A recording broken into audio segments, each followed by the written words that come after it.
Ça fait des mois que tu boxes et t'arrives toujours pas à progresser. Je vais t'expliquer exactement pourquoi. Voici les 7 erreurs qui t'empêchent de progresser rapidement en boxe anglaise. Salut, si tu me connais pas, moi c'est Coach Ben, ancien capitaine de l'équipe de France au boxe olympique. J'ai accompagné plus de 500 élèves à améliorer leur boxe en ligne. La première erreur que tu fais quand tu t'entraînes, à chaque fois que tu es au shadow, tu es ici, tu boxes, t'envoies des coups, mais il n'y a pas de réflexion derrière. Et ça, c'est une mauvaise chose. Parce que quand tu boxes, faut garder en tête que même quand tu fais du shadow, faut garder un adversaire fictif en face de toi. Tu vois, tu mets tes coups, tu te défends, tu attaques, tu bouges, tu te déplaces. Tu vois, c'est pas que des moments où tu envoies des coups, bam, bam, bam, bam. Non, c'est des moments, hop, je suis ici, je suis en défense, bam, je me déplace, hop, hop, je fais des moyens de défense, bam, bam, bam, j'enchaîne derrière, boum, boum. Tu vois, le fait d'être en mouvement comme ça, c'est ce qui va te permettre déjà de visualiser un adversaire en face de toi qui t'envoie des coups et comme ça, toi, tu pourras lui répondre de manière efficace. Et après, ça t'habitue à vraiment boxer face à un adversaire lorsque tu es en sparring. La deuxième erreur que tu fais quand tu boxes, elle est très importante. C'est que lorsque tu t'entraînes, tu cherches juste à mettre des coups puissants à chaque fois, sans respirer. Tu es là, tu mets toute ta vie sur chaque coup. Mais sache que en boxe, ça marche pas comme ça. Quand tu veux mettre de la puissance sur tes coups, moins tu vas forcer, plus tes coups vont être puissants. C'est un peu paradoxal, mais je vais m'expliquer. Donc, quand tu boxes, faut savoir que pour mettre de la puissance, c'est pas uniquement une question de force. C'est vraiment une question de transfert. C'est le transfert qui va donner de la force sur tes coups. Donc, si tu es bien assis sur tes appuis et que tu cherches à bien exécuter tes mouvements en étant bien posé, tu verras que même sans forcer et en dépensant moins d'énergie, ça va te permettre d'économiser plus d'énergie et de faire mal à ton adversaire.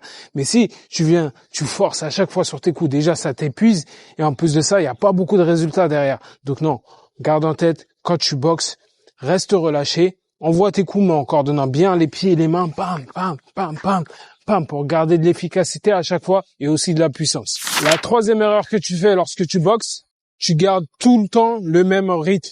Quand tu boxes, t'es ici, tu envoies, bam, bam, bam. Bam, bam, bam. Il y a toujours le même rythme en face de l'adversaire. Et ça, c'est une chose qui est mauvaise. Parce que quand tu gardes tout le temps le même rythme, l'adversaire, il s'habitue facilement à ton rythme. Donc, plus on s'habitue à ton rythme, plus ce sera facile de te contrer, d'esquiver, de se déplacer derrière tes attaques. Donc, le mieux, c'est de varier les rythmes. Mais comment tu varies les rythmes? Tu travailles de loin, tu travailles de près, tu travailles en ayant des coups plus rapides, tu travailles avec des coups qui sont parfois un peu lents. Tout ça, en fait, c'est donner des fausses informations à ton adversaire pour ensuite, derrière, pouvoir le punir au moment où il s'y attend pas. Donc, garde en tête, quand tu travailles, varie les rythmes. Il y a beaucoup de boxeurs sur lesquels on peut prendre exemple sur ça. Si tu regardes un boxeur comme Lomachenko, il va envoyer beaucoup de coups, mais tous ces coups, ils ne sont pas au même rythme. Il va envoyer beaucoup de petits coups comme ça, puis d'un coup, il va basculer sur le côté et bam, il va mettre un coup puissant. Et généralement, c'est ce coup puissant-là qui va bien faire mal à son adversaire parce qu'il n'aura pas réussi à l'anticiper. Donc, gardez ça en tête. Quand vous boxez, faut bien varier les rythmes. Restez pas tout le temps sur la même longueur d'onde. Non, on va lentement, on va vite, on se déplace, on bouge. On met de l'activité dans notre boxe. Boum. La quatrième erreur, et ça, je la vois tout le temps. Souvent, vous envoyez vos coups, c'est bien, vous les envoyez de façon correcte. Pam, pam, pam, j'envoie ma combinaison.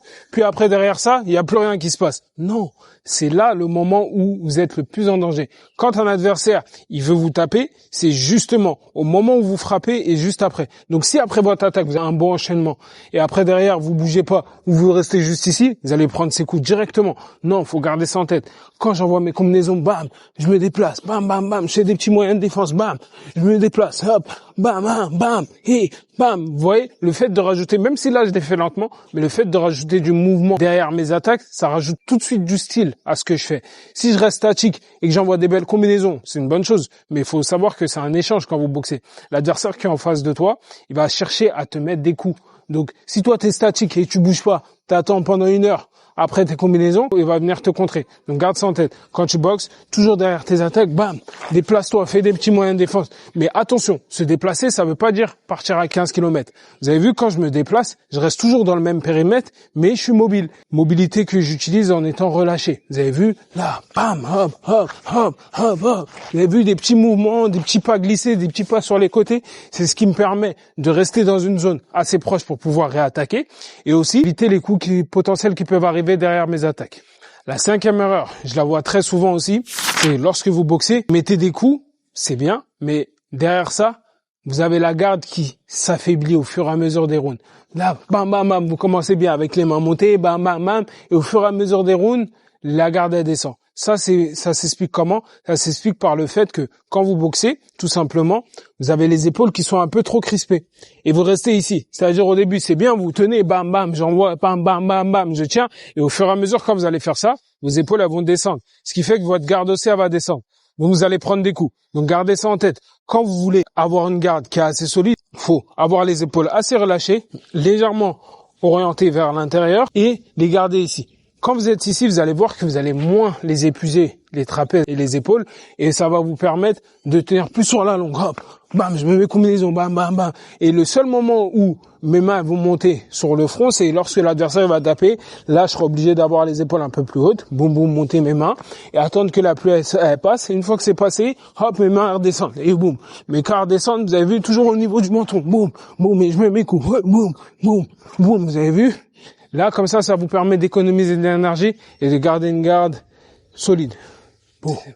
Sixième erreur que je vois très souvent, c'est que lorsque vous boxez, en fait, vous avez un gros problème. Vous savez envoyer des directs, vous savez envoyer les crochets. Mais sur les uppercuts, je vois très souvent des personnes qui envoient mal les uppercuts.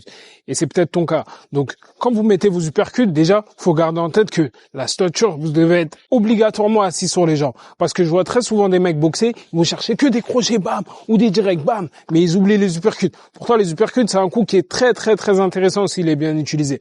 Alors, l'uppercut, quand vous allez le mettre, faut déjà bien s'asseoir sur les jambes et hop, bam, vous avez vu? Là, il y a un petit mouvement. Tout mon corps bouge en même temps. C'est pas uniquement ma main qui fait le mouvement du bas vers le haut. Ma main va s'ouvrir et légèrement remonter, en basculant bien ma hanche sur les coups. Bam, bam, bam, bam. Là, quand vous envoyez des uppercuts comme ça permet de varier les zones de frappe. Les uppercuts au corps, faut savoir que c'est des coups qui font des dégâts. Là, quand vous mettez un uppercut, par exemple, au plexus, c'est un coup qui fait très mal. Ou même un uppercut à la face, dans le nez ou dans le menton, ça fait mouche. Donc gardez en tête que quand vous placez vos combinaisons, faut utiliser aussi les uppercuts. Vous pouvez les utiliser à n'importe quelle distance. Je peux les utiliser de loin, je peux les utiliser à mi-distance, je peux même les utiliser de près. Donc gardez ça en tête. N'oubliez pas les uppercuts dans ce que vous faites. La septième et dernière erreur que tu fais lorsque tu boxes, si tu es resté jusqu'à la fin, celle-là c'est pour toi. Lorsque tu te mets en position de garde, ta garde elle est tout simplement trop statique. Elle est soit sur le front, soit au niveau du visage, mais elle n'est pas en mouvement. Mais il faut savoir qu'une garde, ça reste jamais statique, ça bouge. Mais quand je dis ça bouge pas dans tous les sens.